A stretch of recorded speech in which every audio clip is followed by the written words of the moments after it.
क्या हो अगर सफलता का पीछा करना ही हमें कम सफल बना रहा हो? क्या हो अगर सफलता की असली चाबी असफलता का पीछा करना हो? ये सुनने में अजीब लगता है, क्योंकि बचपन से ही हमें सिखाया गया है कि सफलता को हासिल करो और असफलता से हर कीमत पर बचो। हमने हमेशा सुना, फेल होना विकल्प नहीं है, एक ही मौका मिलता है, गलती मत करना। लेकिन यही सबसे बड़ा विरोधाभास है। जितना ज्यादा आप सफलता का पीछा करते हैं, उतना ही असफल होने की संभावना बढ़ जाती है। और विडंबना यह है कि जितना ज्यादा आप असफलता का पीछा करते हैं, उतना ही सफल होने लगते हैं। क्योंकि जब आपका लक्ष्य सिर्फ सफल होना होता है, आप परिणाम पर अटक जाते हैं। आप जीतने के लिए नहीं, बल्कि हारने से बचने के लिए खेलने लगते हैं।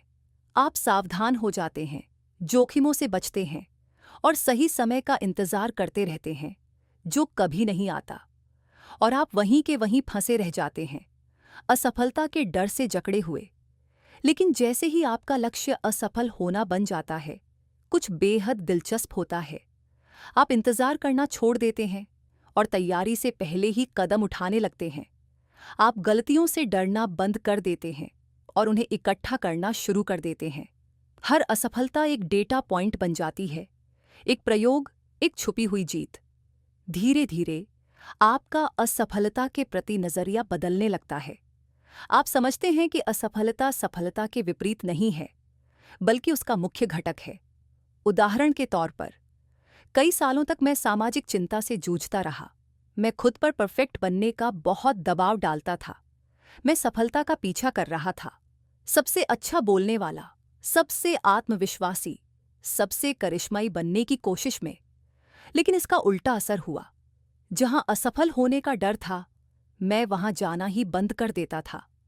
मुझे पता ही नहीं था कि मेरी यह दूरी और निष्क्रियता मेरे डर को और मजबूत कर रही थी और मुझे उसी परफेक्शन के चक्कर में फंसा रही थी, जो असल में अस्तित्व ही नहीं रखता।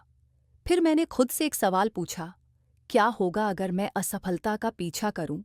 क्या होगा अगर मैं अटपटे पल, अजीब नजरें और अजीब चुप्पियां, इन सबको गले लगा लूं? और हर बार जब मैंने ऐसा किया, वह असफलता नहीं थी, वह सबूत था कि मैं वह व्यक्ति हूं जो घबराहट और असहजता के बावजूद बोलने की हिम्मत रखता है। और जैसे जैसे मैं असफल होता गया, विडंबना यह कि मैं संचार कौशल में ज्यादा सफल होता गया। ये जीवन की लगभग हर चीज पर लागू होता है। अगर आप सही समय का इंतजार करते रहे, तो शायद पूरी जिंदगी इंतजार ही करते रहेंगे। लेकिन जैसे ही आप सीखने और असफल होने के इरादे से आगे बढ़ते हैं, आप सोचने से करने की ओर बढ़ जाते हैं। इसी का एक प्रसिद्ध उदाहरण एक सिरेमिक्स क्लास का है। क्लास को दो समूहों में बांटा गया।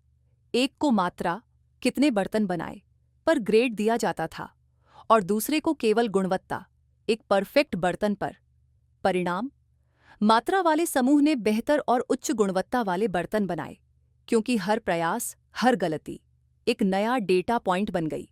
और जब आपके पास पर्याप्त डेटा, दोहराव और फीडबैक होता है, तो छोटे छोटे सुधार लंबे समय में अपरिहार्य हो जाते हैं।